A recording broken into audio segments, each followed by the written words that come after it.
What's up, my little you? I'm finna do 7 signs that your sickness is a spiritual attack. I couldn't get that off of nothing. Number one, when doctors hold on, dang. Number one, when doctors can't find the root to your problem. So say you go to a bunch of different doctors and nobody can figure out anything, your scans look normal. That's a sign that you're being spiritually attacked by the spirit of sickness.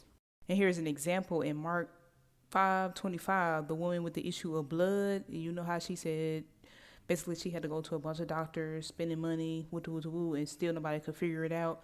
That's a sign that she was being attacked spiritually. Number two, when your sickness drains your money. So basically, you have to spend all your money trying to figure out what's wrong with you, paying for different types of cures and medicine and stuff like that, and then your pockets end up getting a drain. And then after you spend so much money on that, you have nothing and still sick. That's another sign you were being spiritually attacked. Number three, the timing of the sickness. So let's just say you have something important to do and then all of a sudden you fall sick. That's a spiritual attack. Like say you got a business meeting, very, very important, and suddenly you fall sick. This is an attack. This is an attack that it's meant to affect your life, your destiny, and bring hindrance into your life.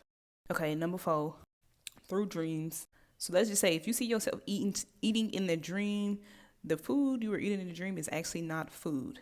This is a spiritual attack that's meant to basically put poison in your system that will cause you to be sick. This is a programming done by the evil one. It's not food. I can't exactly tell you what it is because it can be many different things.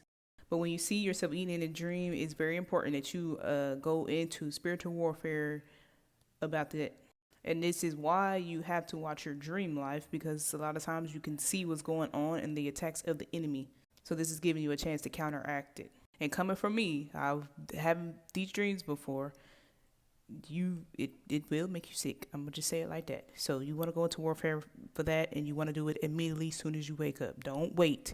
Number five, when it brings you embarrassment, or when your sickness brings you embarrassment, or it brings you to isolation. So there are some people where it's a sickness that can make them have body odor. So obviously when you're around people, you don't want to be like the funky one. So that's, embarrassing. And then you eventually, you probably just don't want to be around people if you're funky and it's natural. You don't know how to control it. So eventually you just go into isolation, don't want to come out the house, and don't want to be around people. And when you're in isolation, that's when the devil can seem to attack you from a different angle and cause chaos and confusion in your life.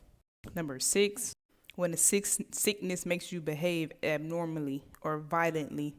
So because of the sickness, there's people out here that will basically harm themselves, cut themselves, and do all types of violent things to themselves, hurtful things to themselves. I'm gonna give you an example from the Bible. Do you remember the guy, the legion, who had the spirit of legions? It said he was like cutting himself with rocks, I think he was saying, so he was hurting himself. He had this spirit as well. And then the little boy with the deaf and dumb spirit, it says when basically, I believe it says when he talked to Jesus, when a demon seen Jesus, he caused the boy to fall to the ground. So this sickness can also cause you to act aggressive and violent.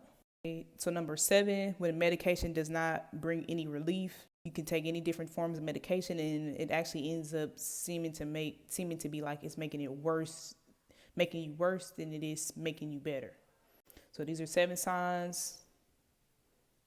Yeah, bye.